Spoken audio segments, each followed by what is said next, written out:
كيفاش تقدوا تصيدوا دي بارفان اللي الثمن ديالهم غالي بزاف والكاليتي ديالهم هربانه بواحد الثمن هوته. هنا تنهضر على دي بارفان اللي القيمه ديالهم الحقيقيه في السوق كتكون هي 1500 1000 2000 وانت طالع الفوق، وانتم تقدوا تصيدوهم الا عرفتوا ليهم غير بواحد 300 درهم 400 500. هنا بطبيعه الحال ما تنهضرش على الماركات العالميه البراندات الكبار حيت هذوك ديجا عندهم سميه في السوق، ديجا لي بري ديالهم واضحين. تنهضر على لي ماركات ولا البراندات اللي يلاه تلونصاو في السوق اللي عندهم قل من عام. علاش هاد القضيه؟ حيت هاد لي براند كاملين عندهم نفس الاستراتيجي. اش كيديروا في الاول؟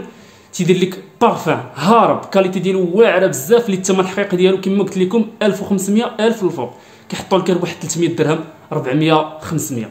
والامثله بزاف، نقدر نقول لكم لا مارك ديال عبد الرزاق بن شعبان لي بارفان دو سولي، فاش يلاه تلونصا في الاول فاش يلاه خرج لي بارفان كان كيدير 500 درهم. دابا حاليا الا قلبتي عليه غتلقاه بواحد 1200 درهم 1000 درهم القليله عادي. الا كنت تاخذوا برا تاخذوا بثمن اكثر.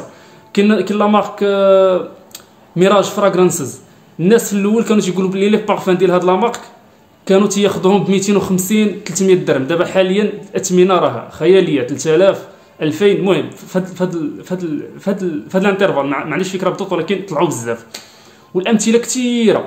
دونك فاش انك تبغي تشري شي بارفان اللي يكون واعر بزاف ويكون الثمن ديالو رخيص، حاول انك تقلب على البراندات اللي يلاه تلونصاو. هاد لي براند غيطلعوا لكم في الاشهارات، تقدروا تقلبوا عليهم في جوجل مثلا، تقدروا تلقاهم يلاه طلع لكم شي فيديو شي حاجه ديالهم. هنا كتدخلوا تشيكيو الكونت ديالهم، كتشوفوا واش سيت اون مارك اللي عندها ما تقول زعما كيفاش كيهضروا على البرودوي ديالهم. كتدخلوا لو سيت كتضربوا طليله كتشوفوا الناس اللي خداو شنو قالوا، وغالبا تيكون كتدوموندي واحد لي شونتيون. كتلقاه كيبيع لك مثلا البارفان ديال 50 ام ال بواحد 300 درهم ولا 400 درهم، وحط تحت منه واحد لي شونتيون ديال 5 ام ال ولا 2 ام ال واحد 160 درهم. كتدومونديه كتجربوا الى عجبك كتزرب عليه وكتخليه عندك، وكون هاني وكون اكيد باللي راه من تما واحد العام واحد 6 شهور هذاك البارفان غتلقى الاثمنه ديالو خياليه.